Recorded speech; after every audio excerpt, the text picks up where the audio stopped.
Welcome to the Orange County Convention Center in Orlando, Florida, the site of our Republican presidential debate. Now, let's meet the candidates. Congressman Ron Paul.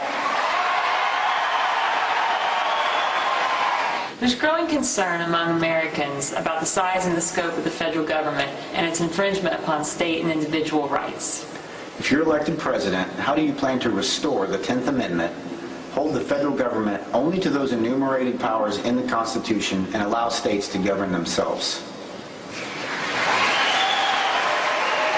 Congressman, what's your answer for Brandy and Michael? Well, obviously it would take more than one individual, but the responsibility of the president would be to veto every single bill that violates the 10th Amendment. That would be the solution.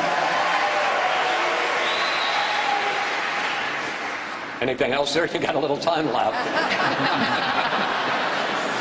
Well, I'll tell you what, that is the subject that is crucial because government is too big in Washington, D.C. It's run away. We have no controls of spending, taxes, regulations, no control in the Federal Reserve printing money. So if we want government, whether it's medical care or whatever, it's proper to do it at the local level as well as our schools. But there's no authority in the Constitution to do so much of what we're doing. There's no authority for them to run our schools, no authority to control our economy, and no authority to control us as individuals on what we do with our personal lives.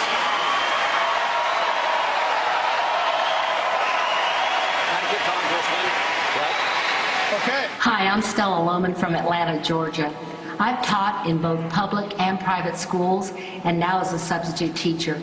I see administrators more focused on satisfying federal mandates, retaining funding, trying not to get sued, while the teachers are jumping through hoops trying to serve up a one-size-fits-all education for their students. What, as president, would you seriously do about what I consider a massive overreach of big government into the classroom? Thank you. Congressman Paul.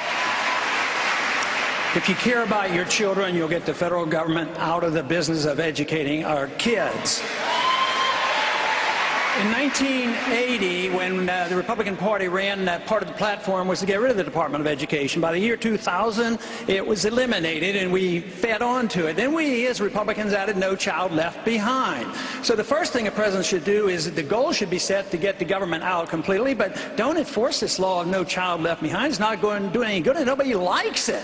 And there's no value to it. The teachers don't like it, and the students don't like it. But there are other things that the federal government can do, and that is give tax credits for the people who will opt out. We ought to have a right to opt out of the public system if you want.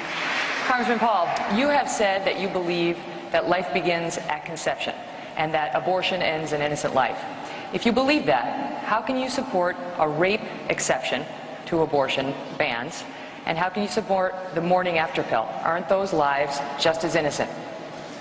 They may be, but the way this is taken care of in our country, it is not a national issue. This is a state issue. And there are circumstances where doctors in the past have used certain day after pills for somebody with rape. And quite frankly, if somebody is treated, you don't even know if a person is pregnant. You don't even know if there's a disease. But if it's 24 hours after rape, I don't know how you're going to police it.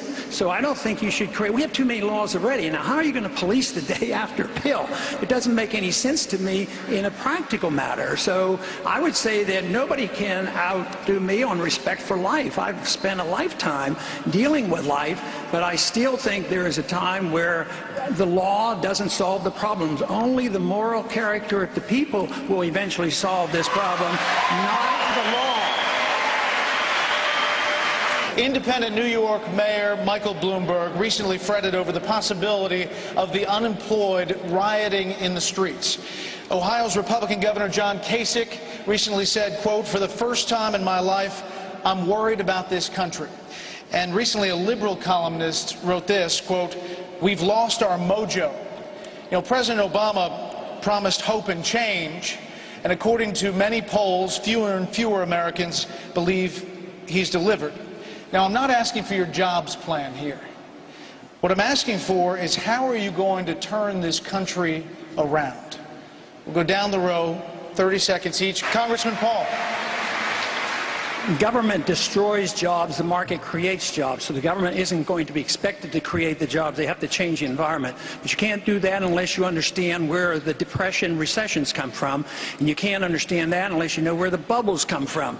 I've been arguing this case for 20 years and warning about bubbles and housing bubbles and NASDAQ bubbles, and a lot of other economists have been doing the same thing. Until we understand that, you can't solve the problem. You have to deal with the Federal Reserve System. You have to deal with free markets, and you have to deal with the tax program and the regulatory system. Then you can get your jobs, because the people will create the jobs, not the government.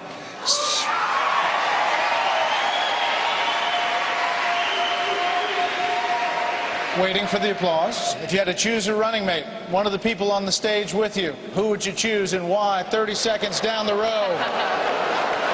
Governor Johnson. Sorry. Well, that would be the guy 3 down, Congressman Paul. And that would be the notion that this country is about liberty and freedom, and that right now we are facing an extraordinary crisis, that if we do not address it now, we're going to find ourselves in a monetary crisis that is going to leave us all with nothing. Congressman Paul, heard away.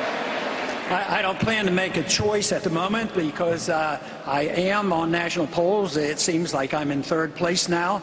I think it would be inappropriate. As soon as I'm one of the 2 top tier, then I will start thinking along that line. But right now, I'm going to defer and just work very hard and make sure that I stay in the top tier, and then eventually be one of the top 2 contenders.